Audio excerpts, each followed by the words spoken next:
দেখো male female চাষ কিভাবে হয়। এটা মাঝখানে মেল গাছ আছে, এটা মেল ফিমেল ধান গাছ। এটা চাষ হয়েছে, জায়গাটা হচ্ছে কলিয়া বামনদার মাঝখানে। আর এটা বড় চাষের। এটা দিনের বেলা পরাগ মিলন করতে হয় 10টা থেকে 12টার মধ্যে। এই মেল ফিমেল গাছকে পরাগ মিলন করাতে হয়। দিলে কি হবে বলো তো? দিলে ফলন হবে। মেল ফিমেলের পরাগ মিলন ঘটলে ধান হবে, মানে ফল হবে আর কি।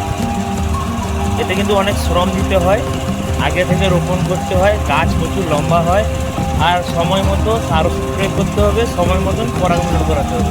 10টা থেকে 12টা ঠিক রোদ্দুরটা একদম মানে পারফেক্ট রোদ্দুর পাওয়া যাবে, রোদটা পারফেক্ট, সেই সময় কিন্তু পরাগ মিলন করাতে হবে। এই যে কত সুন্দর লাগছে বলুন তো, দারুণ লাগছে। এইরকমভাবে কিন্তু চারিদিকে চাষ হয়েছে মেল ফিমেল, ঠিক আছে।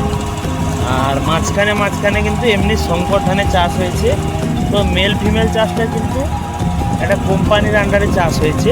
কোম্পানি কিন্তু প্রায় খরচ দেয়, আর ফলনের সময় তারা কুইন্টাল প্রতি মনে হয় 17,000 টাকা করে কুইন্টাল, না 12,000 টাকা কুইন্টাল নেয়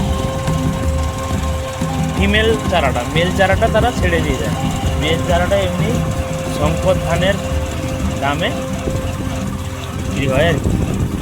তো এগুলা যে দেখছেন এটা নর্মাল শঙ্কর, এটা বোনা হয়েছে হাতে।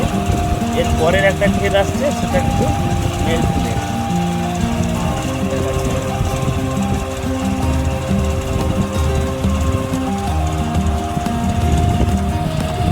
দিকটা কিন্তু বেশিরভাগ শঙ্কর ধানের চাষ, আর মেল ফিমেল নেই।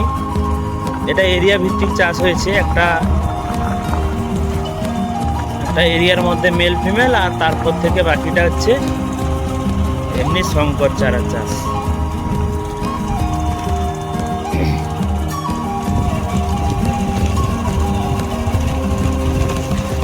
খুব সুন্দর সারিবদ্ধভাবে চাষ হচ্ছে, দেখো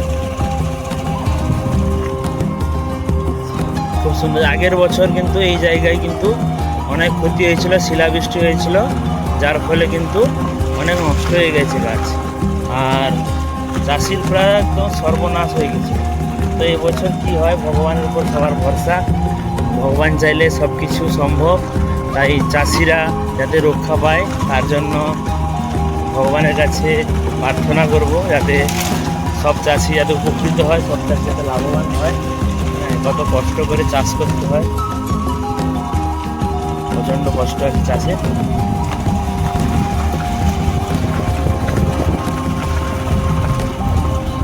তো যারা ভিডিওটা দেখলেন লাইক করবেন, আর ভালো লাগলে একটা কমেন্ট করবেন। দেখা হচ্ছে পরের ভিডিওতে। ভালো থাকবেন, সুস্থ থাকবেন, এবং আপনার পরিবেশকে সুরক্ষিত রাখার চেষ্টা করবেন।